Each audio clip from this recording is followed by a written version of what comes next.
سہروردی empire کی فلک بوس عمارت کی 25ویں منزل پر واقع زاویہ سہروردی کا آفس اس وقت کسی میدان جنگ کا منظر پیش کر رہا تھا۔ شیشے کی بڑی بڑی دیواروں سے باہر کراچی کا وسیع سمندر اور پھیلتا ہوا شہر نظر آ رہا تھا، لیکن کمرے کے اندر موجود زاویہ کے دل و دماغ میں ایک الگ ہی طوفان برپا تھا۔ 3 پیس سوٹ میں ملبوس زاویہ اپنے ہاتھ میں پکڑا ہوا کافی کا مگ میز پر رکھتے ہوئے غصے سے چمکتی آنکھوں کے ساتھ مڑا۔ یہ مذاق ہے دانیال، وہ بین الاقوامی بورڈ مجھ سے میری بزنس پروفائل نہیں، میری پرسنل لائف کی گارنٹی مانگ رہا ہے۔ انہیں لگتا ہے کہ انسان جو اکیلا ہے اور جس کا نام آئے دن میڈیا کے اسکینڈلز میں آتا ہے، وہ اربوں ڈالر کے اس پروجیکٹ کو سنجیدگی سے نہیں سنبھال سکتا۔ زاویہ کی آواز میں غصہ اور بے بسی دونوں شامل تھے۔ صوفے پر بیٹھے اس کے جگری دوست اور بزنس پارٹنر دانیال نے گہری سانس لی۔ زاویہ وہ لوگ بہت پرانے خیالات کے مالک ہیں اور ان کا ماننا ہے کہ ایک کامیاب بزنس مین کو ایک فیملی مین ہونا چاہیے۔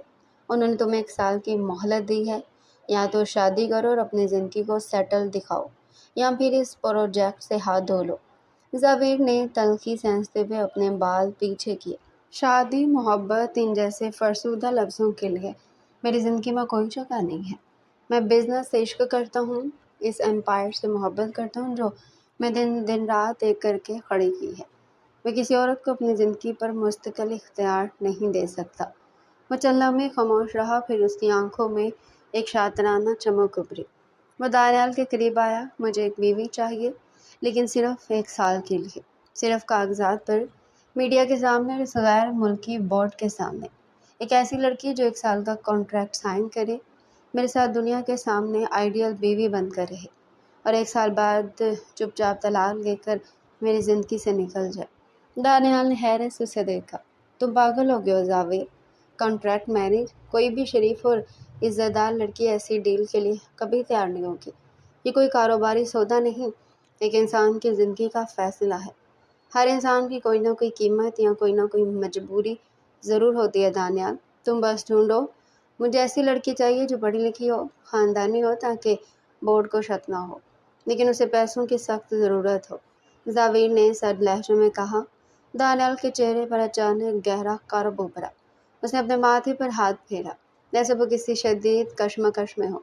کچھ دیر کی بوجھل خاموشی کے بعد اس نے دھیمی آواز میں کہا، ایک لڑکی ہے زاویہ، میری کزن عنایا بتول۔ زاویہ کے کان کھڑے ہوئے۔ عنایا؟ اس کے بارے میں بتاؤ۔ وہ بہت شریف، باحیا اور اعلیٰ تعلیم یافتہ لڑکی ہے، لیکن اس وقت وہ زندگی کے سب سے بھیانک دور سے گزر رہی ہے۔ اس کا 12 سال کا چھوٹا بھائی ہسپتال میں زندگی اور موت کی جنگ لڑ رہا ہے۔ اس کا جگر مکمل طور پر ناکارہ ہو چکا ہے، اور ڈاکٹرز کا کہنا ہے کہ فوری لیور ٹرانسپلانٹ کے بغیر وہ چند مہینوں سے زیادہ زندہ نہیں رہ سکتا۔ اس علاج کے لیے کروڑوں روپے درکار ہیں، جو ان کے پاس نہیں ہے۔ وہ کل ہی میرے پاس آئی تھی، رو رہی تھی کہ میں اسے کہیں نوکری دلوا دوں یا کوئی ایڈوانس کا انتظام کر دوں۔ دانیال کی آواز بھرا۔ وہ کل ہی میرے پاس آئی تھی، رو رہی تھی کہ میں اسے کہیں نوکری دلوا دوں یا کوئی ایڈوانس کا انتظام کر دوں۔ دانیال کی آواز بھرا گئی۔ زاویہ کے ہونٹوں پر ایک سرد اور کاروباری مسکراہٹ ابھر آئی۔ پرفیکٹ! یہ تو قدرت کا ہمارے لیے ایک بہترین انتظام ہے۔ اسے اپنے بھائی کی زندگی کے لیے کروڑوں روپے چاہیے، اور مجھے اپنے بزنس کے لیے 1 سال کی بیوی۔ دانیال، اسے کل ہی میرے آفس بلاؤ۔ زاویہ بہت حساس لڑکی ہے، وہ اس گھٹیا سودے کو برداشت نہیں کر پائے گی۔ دانیال نے اسے ٹوکنا چاہا۔ دنیا میں کوئی بھی چیز گھٹیا یا بزدلانہ نہیں ہوتی دانیال، حالات انسان کو پریکٹیکل بنا دیتے ہیں۔ اس کے بھائی کی جان سے بڑھ کر اس کے لیے کچھ نہیں ہونا چاہیے، زاویہ نے حتمی انداز میں کہا۔ اگلے دن عنایا بتول جب سہروردی ایمپائر کے 25ویں فلور پر پہنچی تو اس کا دل سینے میں ہتھوڑے کی طرح بج رہا تھا۔ سادہ سی شلوار قمیض اور سر پر جمے دوپٹے کے ساتھ وہ اس پرتعیش اور جدید آفس میں ایک سہمی ہوئی فاختہ کی طرح لگ رہی تھی۔ دانیال نے اسے اندر بھیجا اور خود باہر ہی رک گیا۔ عنایا نے لرزتے قدموں کے ساتھ زاویہ کے کیبن کا شیشے کا دروازہ دھکیلا۔ سامنے زاویہ سہروردی اپنی گھومنے والی کرسی پر بیٹھا، پین لہراتا ہوا گہری نظروں سے اسے دیکھ رہا تھا۔ بغیر کسی میک اپ کے اس کا زرد پڑتا ہوا معصوم چہرہ اور آنکھوں میں سجے آنسو زاویہ کی عقابی نظروں سے چھپے نہ رہ سکے۔ تشریف رکھیے مس عنایا۔ زاویر کی بھاری اور روبدار آواز گونجی۔ انایا کرسی کے بالکل کنارے پر ٹک کر بیٹھ گئی اور اپنے کامتے ہاتھوں کو آپس میں بھیج لیا۔ دانیال بھائی نے مجھ سے کہا تھا کہ آپ مجھے کوئی جاب دے سکتے ہیں یا کچھ ایڈوانس۔ اس کی آواز حلق میں پھنس رہی تھی۔ زاویر نے پین میز پر رکھا اور تھوڑا آگے کی طرف جھکا۔ دانیال نے آپ کو آدھی بات بتائی ہے۔ میں آپ کو کوئی عام جاب نہیں دے رہا مس انایا۔ میں آپ کو ایک لائف چینجنگ آفر دے رہا ہوں جو آپ کے بھائی کو دنیا کے بہترین ہسپتال میں نیا جگر اور نئی زندگی دے سکتی ہے، لیکن اس کے بدلے مجھے آپ کا 1 سال چاہیے۔ انایا نے حیرت اور الجھن سے اپنی بڑی بڑی آنکھیں اٹھا کر اسے دیکھا۔ 1 سال؟ میں سمجھی نہیں۔ مجھے 1 سال کے لیے ایک بیوی چاہیے، ایک کانٹریکٹ کے تحت۔ زاویر نے بغیر کسی ہچکچاہٹ کے سپاٹ لہجے میں کہا۔ دنیا، میڈیا اور میرے بزنس بورڈ کے سامنے آپ میری قانونی بیوی ہوں گی۔ 1 سال تک ہم اس دنیا کو ایک آئیڈیل کپل دکھائیں گے اور جیسے 1 سال پورا ہوگا میں آپ کو طلاق دے دوں گا۔ آپ اپنے راستے، میں اپنے راستے۔ اس 1 سال کے بدلے آپ کے بھائی کا علاج کا ایک روپیہ میری ذمہ داری ہوگا اور الگ ہوتے وقت میں آپ کو اتنی رقم دوں گا کہ آپ کو زندگی بھر کسی کے آگے ہاتھ پھیلانا نہیں پڑے گا۔ زاویر کے الفاظ کسی بم کی طرح انایا کے سر پر گرے۔ اس کا پورا وجود کانپ اٹھا، چہرے کا رنگ سفید پڑ گیا۔ وہ اپنی جگہ سے کھڑی ہو گئی۔ یہ آپ کیا کہہ رہے ہیں؟ انایا کی آواز غصے اور صدمے سے کانپ رہی تھی۔ نکاح کوئی کھیل نہیں ہے، نہ ہی یہ کوئی کاروباری معاہدہ ہے جسے جب چاہا سائن کیا اور جب چاہا پھاڑ دیا۔ میں ایک مسلمان لڑکی ہوں، میرے لیے رشتے مقدس ہوتے ہیں۔ اسلام میں اس طرح کے کانٹریکٹ کا کوئی وجود نہیں ہے۔ آپ غریب کی مجبوری کا فائدہ اٹھا کر مجھ سے گناہ کروانا چاہتی ہیں۔ زاویر اپنی جگہ سے اٹھا اور جیبوں میں ہاتھ ڈال کر انتہائی سرد اور حقیقت پسندانہ انداز میں اس کے قریب آیا۔ مس انایا، جذباتی ہونا بند کیجیے اور حقیقت کا سامنا کیجیے۔ میں کوئی گناہ نہیں کر رہا۔ میں باقاعدہ قاضی بلاؤں گا، گواہ ہوں گے، آپ کا حق مہر ہوگا اور یہ شرعی طور پر ایک جائز نکاح ہوگا۔ فرق صرف اتنا ہے کہ اس نکاح کی ایک میعاد ہوگی جو ہمارے درمیان طے پا رہی ہے۔ آپ اپنی عزت اور ایمان کی بات کر رہی ہیں۔ ذرا ہسپتال کے اس بستر کا سوچیے جہاں آپ کا 12 سال کا بھائی زندگی کی بھیک مانگ رہا ہے۔ اگر اگلے 1 مہینے میں اس کا آپریشن نہ ہوا تو وہ مر جائے گا۔ کیا آپ کی اخلاقیات اور عزت اس کی سانسیں لوٹا سکیں گی؟ زاویر کا ایک جملہ انایا کے دل پر خنجر کی طرح لگ رہا تھا۔ اس کی آنکھوں سے آنسوؤں کا سیلاب بہہ نکلا۔ وہ بے بسی کی اس انتہا پر تھی جہاں ایک طرف اس کی ذات، اس کی انا اور اس کے اصول تھے اور دوسری طرف اس کے معصوم بھائی کا مسکراتا ہوا چہرہ تھا۔ آپ بہت ظالم انسان ہیں، انایا نے سسکتے ہوئے کہا۔ آپ کو خدا کا خوف نہیں؟ خوف حالات سے ہونا چاہیے مس انایا، مجھ سے نہیں۔ زاویر نے میز سے ایک فائل اٹھا کر اس کے سامنے رکھی اور پین اس کے ہاتھ کے قریب کیا۔ یہ کانٹریکٹ پیپرز ہیں، اس پر دستخط کیجیے اور آج ہی آپ کے بھائی کو شہر کے سب سے مہنگے پرائیویٹ ہسپتال کے VIP وارڈ میں شفٹ کر دیا جائے گا اور سرجری کی تیاریاں شروع ہو جائیں گی۔ اپنی ذات کی قربانی دیجیے اور اپنے بھائی کو زندگی کا تحفہ دیجیے۔ فیصلہ آپ کا ہے۔ انایا نے میز پر رکھی فائل کو دیکھا جو اس کی آزادی اور اس کے خوابوں کا ڈیتھ وارنٹ تھی۔ اس کے کانوں میں بھائی کی تکلیف دہ سسکیاں اور ہسپتال کے مانیٹر کی آوازیں گونجنے لگی۔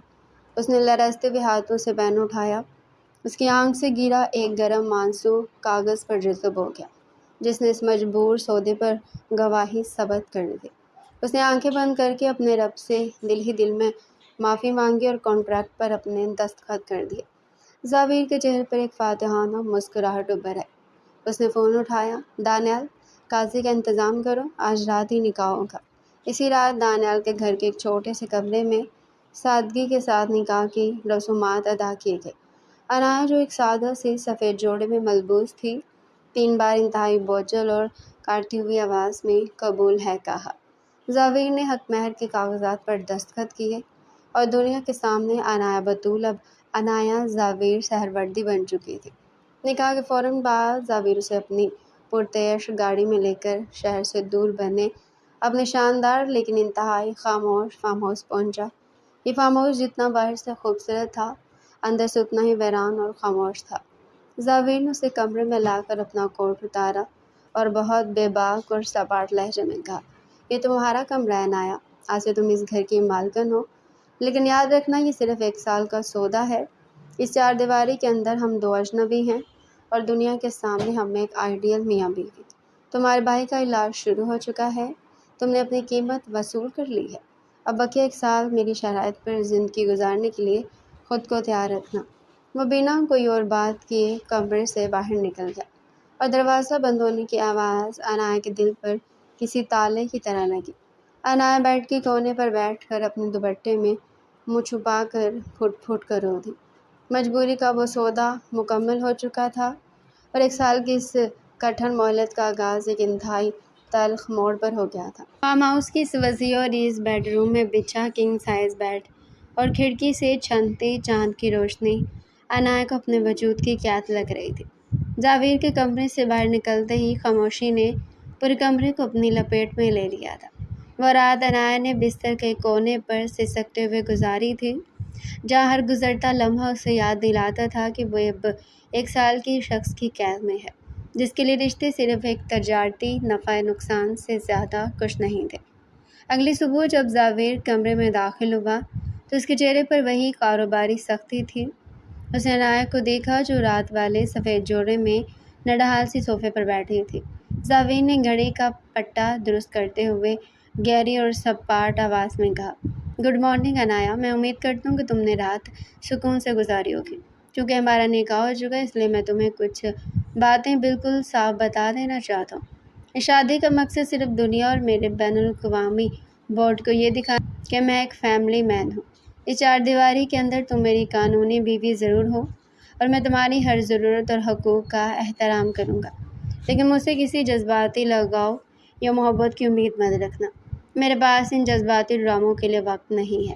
عنایا نے اپنی نم آنکھیں اٹھائی اور خودداری سے دوپٹہ درست کرتے ہوئے کہا، آپ کو وضاحت کرنے کی ضرورت نہیں ہے مسٹر جاوید، مجھے میری حیثیت اور اس عہدے کی قیمت اچھی طرح معلوم ہے۔ میں یہاں صرف اپنے بھائی کی زندگی کے لیے آئی ہوں، آپ کی محبت پانے کے لیے نہیں۔ بس میرے بھائی کا علاج ٹھیک سے ہونا چاہیے، اس کی فکر تم مجھ پر چھوڑ دو۔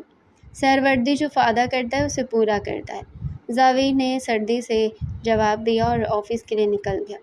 اس دن کے بعد سے عنایا کی زندگی 2 حصوں میں بٹ گئی۔ دن کا سارا اجالا وہ شہر کے سب سے مہنگے پرائیویٹ ہسپتال کے اس VIP وارڈ میں گزارتی، جہاں اس کے چھوٹے بھائی کا علاج چل رہا تھا اور جگر کے ٹرانسپلانٹ کی تیاریاں ہو رہی تھیں۔ جاوید کے پیسے کی بدولت ہسپتال کا عملہ اس کے بھائی کے آگے پیچھے پھرتا تھا۔ بھائی کے چہرے پر آتی رونق عنایا کے دل کو سکون دیتی، اس کے پاس بیٹھتی، اسے کہانیاں سناتی اور اس کی دیکھ بھال کرتی۔ لیکن جیسے ہی شام کے سائے گہرے ہونے لگتے، عنایا کے دل کی دھڑکنیں تیز ہو جاتی۔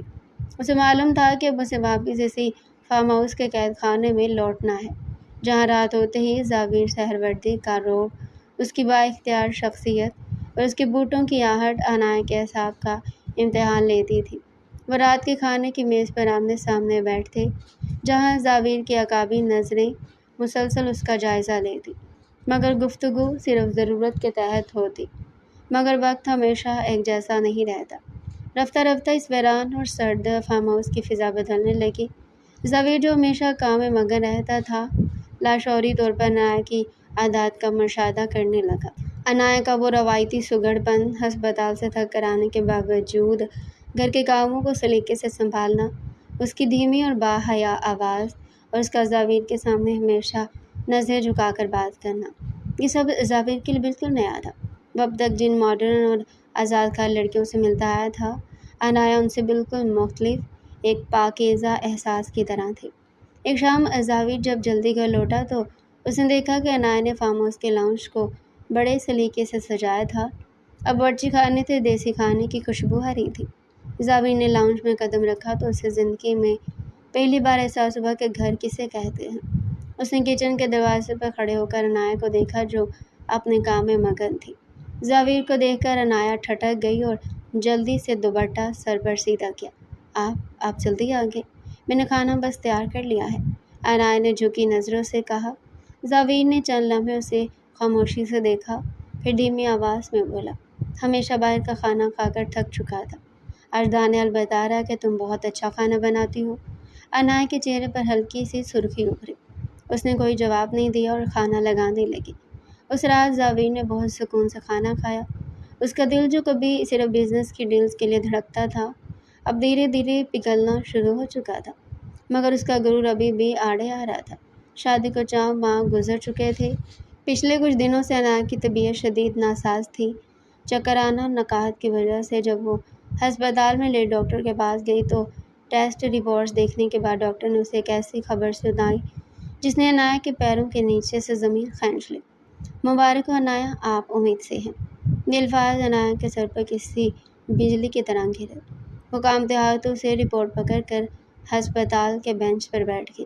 یہ بات تو کنٹریکٹ کا حصہ ہی نہیں تھی۔ ان کے درمیان صرف 1 سال کی عارضی شادی طے پائی تھی۔ اس بچے کا تو کوئی ذکر ہی نہیں تھا۔ عنایہ کے اندر کا خوف جاگ اٹھا۔ اگر زاویر کو پتہ چلا تو کیا ہوگا؟ کیا وہ یہ بچہ مجھ سے چھین لے گا؟ کیا وہ مجھے 1 سال بعد اپنے بچے کے بغیر اس گھر سے دھتکار دے گا؟ ممتا کے اس پہلے احساس نے اسے بری طرح ڈرا دیا۔ شام کو جب وہ فارم ہاؤس پہنچی تو زاویر پہلے سے وہاں موجود تھا۔ وہ دانیال کے ساتھ کسی پروجیکٹ پر بات کر رہا تھا۔ عنایہ نے لرزتے قدموں سے کمرے کی طرف بڑھنا چاہا، لیکن اس کے ہاتھ سے وہ میڈیکل رپورٹ چھوٹ کر فرش پر گر گئی۔ زاویر کی نظر اس کاغذ پر پڑی۔ اس نے جھک کر رپورٹ اٹھائی اور جیسے اس نے حروف پڑھے اس کے چہرے کے تاثرات یکسر بدل گئے۔ دانیال نے بھی زاویر کے چہرے کی تبدیلی بھانپ لی اور خاموشی سے باہر نکل گیا۔ زاویر نے رپورٹ میز پر رکھی اور عنایہ کے بالکل قریب آیا۔ اس کی آنکھوں میں ایک عجیب سی چمک تھی، ایک فاتحانہ غرور اور اپنے خون کے تسلسل کے لیے ایک گہری تڑپ۔ تم نے یہ بات مجھ سے چھپانے کی کوشش کیوں کی عنایہ؟ زاویر کی آواز میں ایک بھاری پن تھا۔ عنایہ نے روتے ہوئے پیچھے ہٹ کر کہا، کیونکہ یہ ہمارے کنٹریکٹ کا حصہ نہیں تھا مسٹر زاویر۔ ہمارے بیچ صرف 1 سال کی ڈیل ہوئی تھی۔ اس بچے کا کوئی سودا نہیں ہوا تھا۔ خدا کے لیے مجھے معاف کر، میں یہ بچہ آپ کو نہیں دوں گی، یہ میری جان ہے۔ زاویر نے اس کی کلائی تھامی۔ اس کا انداز اب بھی ایک با اختیار سوداگر جیسا تھا، مگر اس کی گرفت میں ایک نرمی تھی۔ معاہدہ بدل چکا ہے مسز عنایہ زاویر۔ اس رپورٹ کے بعد اب تم صرف 1 سال کی بیوی نہیں ہو، بلکہ سہروردی خاندان کے وارث کی ماں ہو۔ اب تمہاری حفاظت اور اس بچے کی صحت میری سب سے پہلی ترجیح ہے۔ اس دن کے بعد سے زاویر کا رویہ بالکل بدل گیا۔ وہ عنایہ کا پہلے سے کہیں زیادہ خیال رکھنے لگا۔ اس کی خوراک، اس کا آرام، اس کی ادویات، ہر چیز کا حساب وہ خود رکھتا۔ وہ آفس سے جلدی گھر آتا تاکہ عنایہ اکیلی نہ رہے، لیکن اس سب کے باوجود اس کا انداز اب بھی کاروباری اور حاکمانہ لگتا تھا۔ وہ جب بھی بات کرتا تو یہی کہتا کہ میرے بچے کے لیے زوئی ضروری ہے، میرے وارث کے لیے وہ ضروری ہے۔ عنایہ کا دل زاویر کے اس رویے پر اندر ہی اندر کٹتا رہتا تھا۔ وہ سوچتی کہ زاویر کو اس کی کوئی پرواہ نہیں ہے۔ وہ جو کچھ بھی کر رہا ہے صرف اپنے آنے والے وارث کے لیے کر رہا ہے۔ زاویر کی یہ پرواہ اسے تحفظ تو دیتی تھی، لیکن اس کے ساتھ ہی ایک گہرا کرب بھی دیتی تھی کہ وہ آج بھی اس کے لیے صرف ایک ڈیل کی امانت تھی، کوئی جیتی جاگتی محبت نہیں۔ بدلتے سائے اب ان دونوں کے بیچ ایک نئے اور گہرے امتحان کی شکل اختیار کر رہے تھے۔ حمل کا 9واں مہینہ اپنے اختتام کی طرف بڑھ رہا تھا۔ اس کے ساتھ ہی 1 سال کی وہ مہلت بھی ختم ہونے والی تھی جو عنایہ نے اپنے بھائی کی زندگی کے لیے زاویر کو بیچی تھی۔ ان 9 مہینوں میں زاویر نے اس کا بے پناہ خیال رکھا تھا، لیکن عنایہ کا دل جانتا تھا کہ یہ ساری فکر ایک شوہر کی اپنی بیوی کے لیے نہیں، بلکہ ایک سوداگر کے اپنے قیمتی وارث کے لیے تھی۔ اب جیسے جیسے دن قریب آ رہے تھے، عنایہ کے اندر کی ماں خوف سے پاگل ہو رہی تھی۔ جب پہلی بار اس نے اپنے وجود کے اندر اس ننھی جان کی پہلی حرکت محسوس کی تھی تو وہ زاویر کی دی ہوئی کروڑوں کی رقم اور وہ کنٹریکٹ سب بھول گئی تھی۔ تم صرف میرے ہو، میں تمہیں اس پتھر دل انسان کے حوالے کیسے کر سکتی ہوں؟ کوئی ماں اپنے جگر کا ٹکڑا اپنے ہاتھوں سے کیسے کاٹ کر دے سکتی ہے؟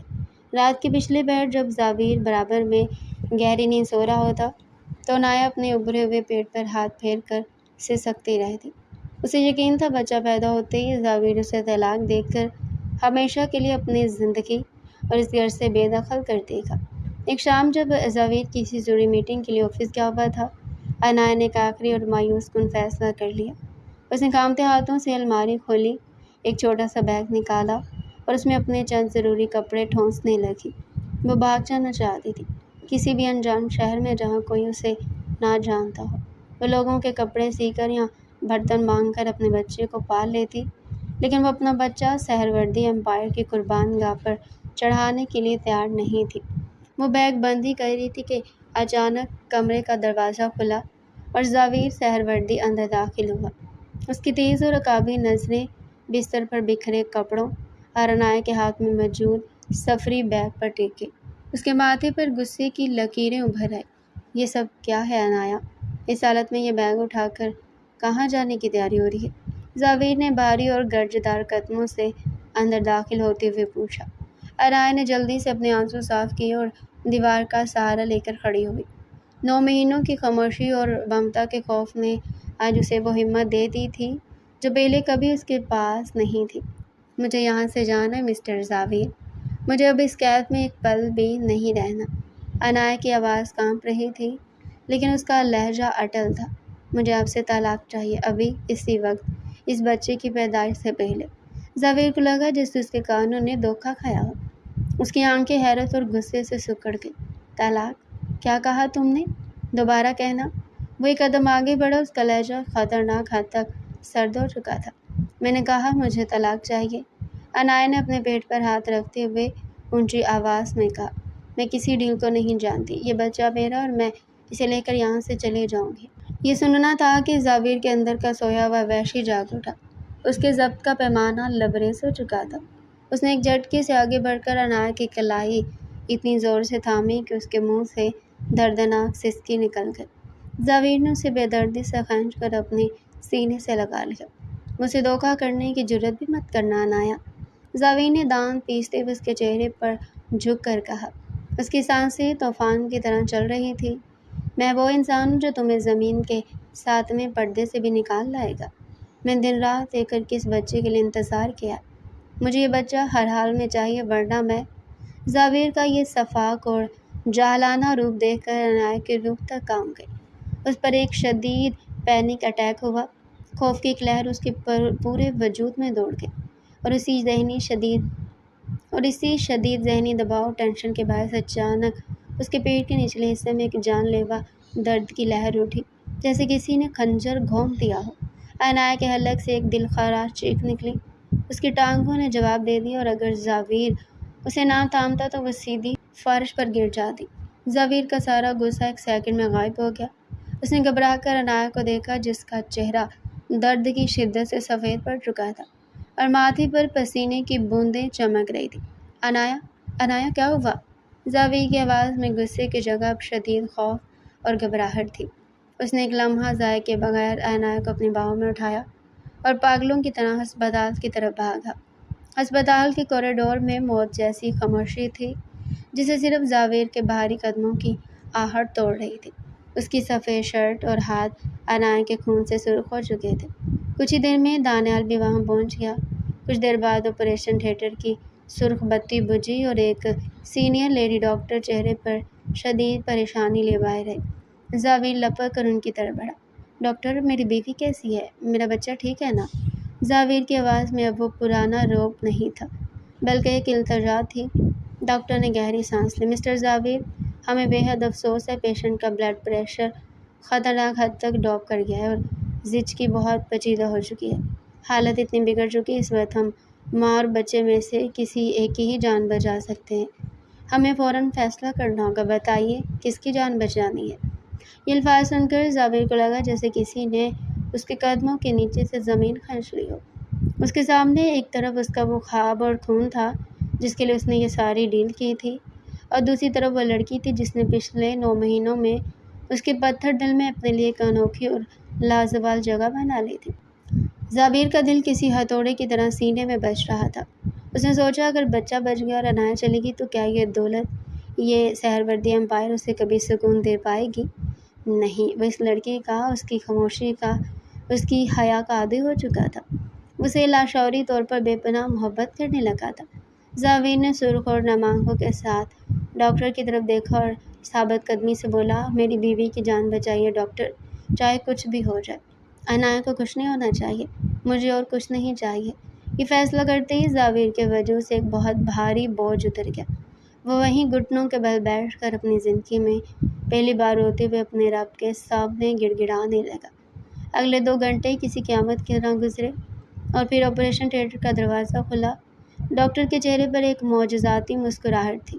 مسز زاویر، یہ ایک معجزہ ہے، اللہ نے آپ کی سن لی۔ ماں اور بچہ دونوں مکمل طور پر محفوظ اور ٹھیک ہے۔ زاویر کے جیسے مرتے ہوئے وجود میں سانسیں لوٹ آئی۔ وہ دوڑ کر اندر گیا۔ عنایا بیڈ پر لیٹی ہوئی تھی۔ اس کا چہرہ زرد تھا مگر وہ ہوش میں تھی۔ اس کے پہلو میں ایک ننھا سا بچہ کپڑے میں لپٹا ہوا تھا۔ عنایت نے جیسے ہی زاویر کو دیکھا اس کی آنکھوں سے آنسو بہہ نکلے۔ اس نے کانپتے ہاتھوں سے بچے کو زاویر کی طرف بڑھایا۔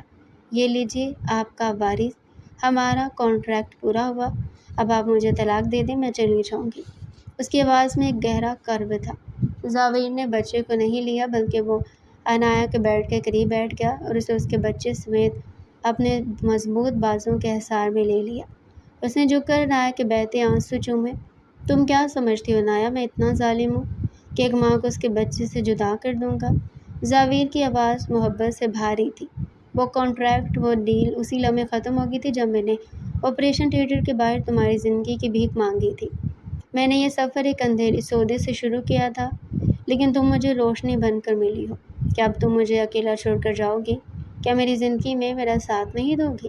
عنایت نے حیرت اور تشکر سے زاویر کی آنکھوں میں دیکھا، جہاں اب کوئی مغرور بزنس مین نہیں بلکہ ایک سچا شوہر اور ایک تڑپتا ہوا باپ کھڑا تھا جو اس کی محبت کا اسیر ہو چکا تھا۔ عنایت نے روتے ہوئے نفی میں سر ہلایا اور اپنا سر زاویر کے سینے پر رکھ دیا۔ 1 سال کی وہ مہلت ختم ہو چکی تھی، لیکن کانٹریکٹ کی وہ کالی لکیریں محبت کے رنگوں میں دھندلا کر ہمیشہ کے لیے مٹ چکی تھی۔ محبت جیت گئی تھی اور سہروردی فارم ہاؤس اب ایک قید خانہ نہیں، ان کا ایک خوبصورت گھر بن چکا تھا۔